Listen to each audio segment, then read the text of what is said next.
Hello, this is Josh Farmer, creator of Records of the Wasteland. This podcast is a collection of lost tapes discovered after a zombie apocalypse. One day on a supply run, the survivors came across an old tape recorder and began recording the adventures of their daily lives. Little did they know that the tape already contained secrets that could save humanity from this horrible infection.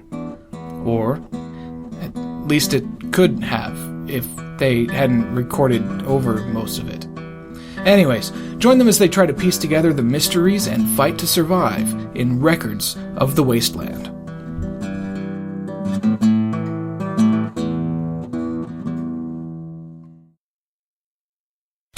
Hello, my name's Michael, and I'm making this recording in hopes that whoever finds it will listen. There's a weapon we've got against this infection. I heard about it shortly after the outbreak, and I'm going to do everything I can to see that it's used wisely. All we have to do is... You know what? I'm sorry. I'll start from the beginning. I was a shuttle driver for the OSU. Doctor... I've seen one of these since Home Alone 2. I think this damn thing's broken. What? This old recorder we found, I think it's broken. Nah, it's working. The light's on. Ooh, shit, say something. Why me? You're fucking with it. Besides, don't we have more important things to do? More important than your suppressed emotions, Doug? I think not. Suppressing? Seriously? What do you know about suppressing emotions? Well, I know that keeping your emotions bottled up isn't healthy, Doug. Carmine, you're the last guy I'd let inside my head. Here, give me that old thing. What should I even talk about? Well, I don't know, never been a reporter before, okay. If you could find anything on this run, anything, what would it be? Anything? Yeah, anything. An Abrams tank, hands down. Always wanted to drive a tank. What the flip is an Abrams tank? And where are you going to find a tank in a farmhouse, Doug? I mean, if you walked in this house and saw something that made your eyes light up, what would it be? This is Texas, you know. I might find a tank in a farmhouse. God, Doug, you're no fun. Fine. I'd have to say Tequila Rose. And lots of it. What? Tequila Rose?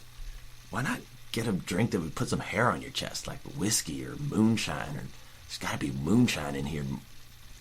Easier to find moonshine in Texas than an Abrams tank.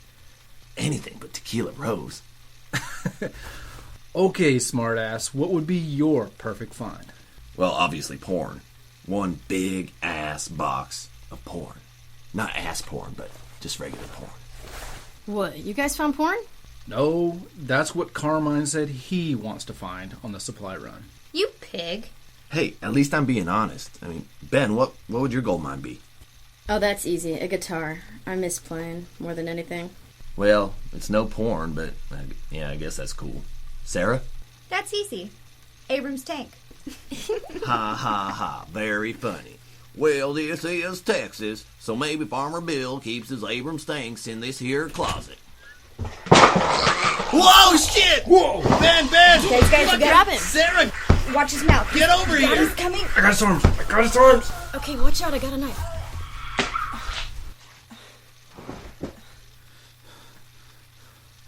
Hear any more? Nah, but maybe we should keep it down. Okay, let's get everything together and get out of here.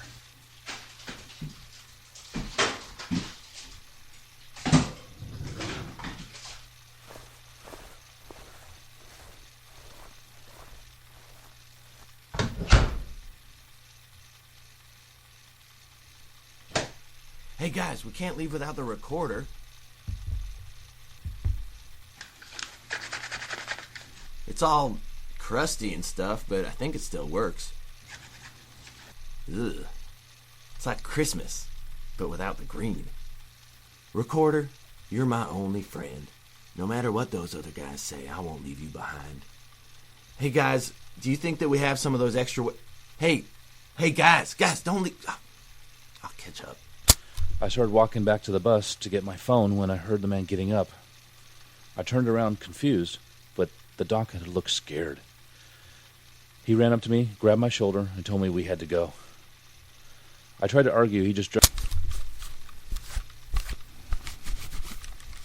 Well, it was a real bitch to do, but I think I got most of this tiny brain fragments out of this recording device. It's got all those little perforations where the microphone is, and they seep in there. It smells a little, but for the most part, it looks clean. It's weird. They smell just like spoiled yogurt. Ugh. Yeah.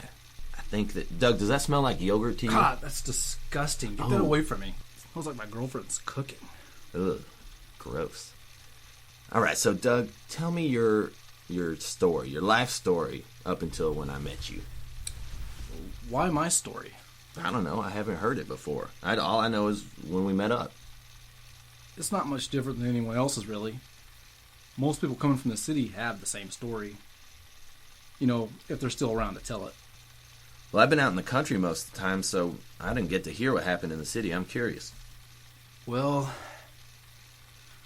okay. Everything happened pretty fast. I mean, after the radio shut off, the government's not been around, and... Yeah, we ran into you on our way back from Fort Hood, I guess. The place was trashed. I mean, I'm not sure if it was the humans or the non-humans. Wait a minute, what? What'd I say? Non-humans? You mean like elves and dwarves and orcs and shit?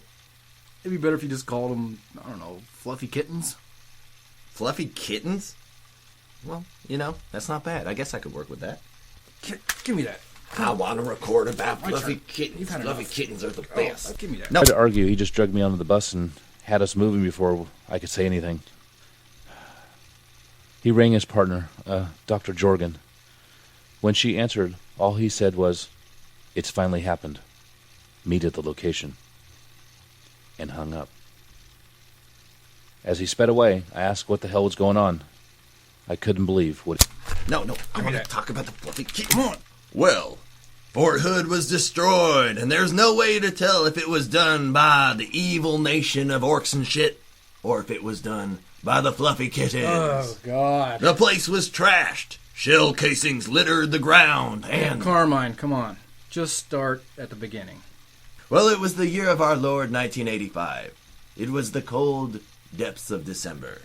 I came into this world a crying, red-faced little... Jesus Christ. Well, I know I'm the man, but I wouldn't go so far as to call me Jesus. I mean, he wasn't even born in 1985. God, you're an ass. I'll tell it then. It all started about 3 months ago. I was in Dallas at the time. Just another day, listening to my iPod in the car. My gas was getting low, but every station I tried to stop at was packed. I finally pulled into one and asked the guy filling up next to me if there was a gas crisis or something. He just looked at me like I was stupid and told me the story was all over the radio. When I got back to the car, I flipped it to FM and heard about the infection. Well, that's why I'm a country boy. Not that it was better out here, maybe just less people. Yeah, I can see that. Where I was at, they quarantined the city and tried to clear out those around it. My girlfriend was in town, and I tried to catch up to her, but... What are you guys up to? Oh, hey, Sarah. Just started messing around with this recorder again. Yeah? What was on the tape? Oops. Well, we, sort of didn't check. Oh, you're recording. Nice. Well, food's ready. Awesome. Food trumps recorder. Continue later? Definitely. Food trumps recorder. 4 years ago, they found a parasite inside a fish got while working on a project in the Gulf of Mexico. They were worried about how it affected mammals. So they infected a mouse with... Man. Till recently, I never loved beans so much. No kidding.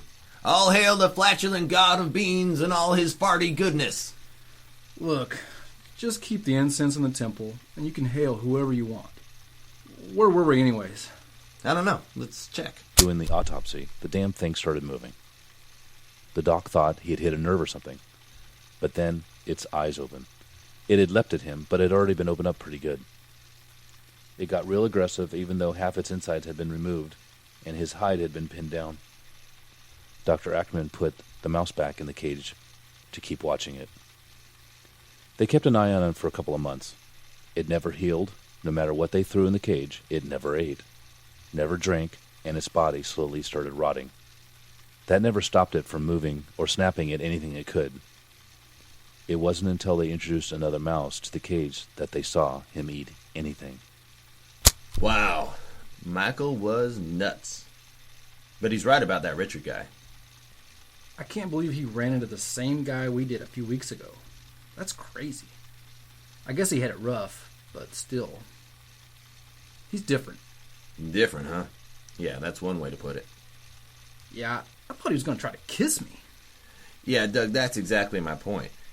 Anyone showing any interest in you whatsoever has got to be nuts. I guess, but we'll get to that later. After I filled up, I hit I-35. It was a parking lot. It took me 3 hours to get a quarter mile. I sat still so long that people just started walking. Some even made signs saying, "Repent," or "The end is here." Yeah, but no God of Beans signs. Yeah, I don't think there were... For only the God of Beans has the power to ward off the fluffy kittens. You're not serious. He has the power to deliver us from evil. Enough. We're never going to get through this if you don't drop the Bean God Fluffy Kitten crap. Yeah, but I got you to say fluffy kitten again. Moving on. The guys around me had just shut off their cars. The girl in the truck beside me was just kicking back with her leg hanging out the window. Recording again? Yeah, Doug's telling us how it all got started for him. Oh, cool. You're in the city, right? Heard it was bad there. It got that way. It got that way real quick. While we were stuck there, one of the guys walking between the vehicles stopped between us. Then just bent down and bit the girl's leg. She screamed and the dude driving the truck just floored it. That's when it got chaotic. They ran over one of the sign guys while bashing their way to the shoulder. Yeah, I heard half the problems were the people that weren't infected. Yeah, the Fluffy kittens. Fluffy what? Don't ask. Doug, that's what we're calling them. No, we're not. Fluffy kittens, huh? I can work with that. Tiny victories. Man, I can't win. Anyways, luckily my car was on the other side. I drove onto the right shoulder and began moving forward. When I glanced in my rear view, I saw more people running my way. Other cars saw what was going on and began forcing their way around me and pinning me against the side railing. People started honking and screaming. Then one guy pressed his mouth against my driver's side window like he wanted to chew through the glass. His whole face was covered in open sores and his eyes were glazed over. They were white. He looked like a corpse. Yeah. I guess you never forget the first time you see one. No, you don't. I nearly jumped out of my skin as I scrambled out the passenger side door. It was a 15-foot drop to the ground from the overpass I was on. Figured jumping down was safer than staying up on top, so I did. Other than rolling onto my ass when I landed, I was okay, which is more than I could say about the person next to me. Bone stuck out the side of her leg where she landed wrong. Some people were helping her, so I ran. Before I knew it, people started shooting at each other. I flinched, but kept moving. Damn, Doug, you had it rough. Why? How'd you guys find out about it? I don't know about Sarah, but me and the other bean worshippers, we were in our temple, of course, and lighting our incense, which, by the way, Doug, keeps the fluffy kittens well at bay. But I'll tell you more about that later. I can't wait. We've got a lot to do tomorrow. Should probably get some shut-eye. Yeah, I'm gonna go wash up. Who knows? Maybe we'll find some more batteries for this thing on our supply run tomorrow. Yeah, so you can tell more stories about your bean worshippers and whatever. You know me so well, Doug. I guess we'll record more later.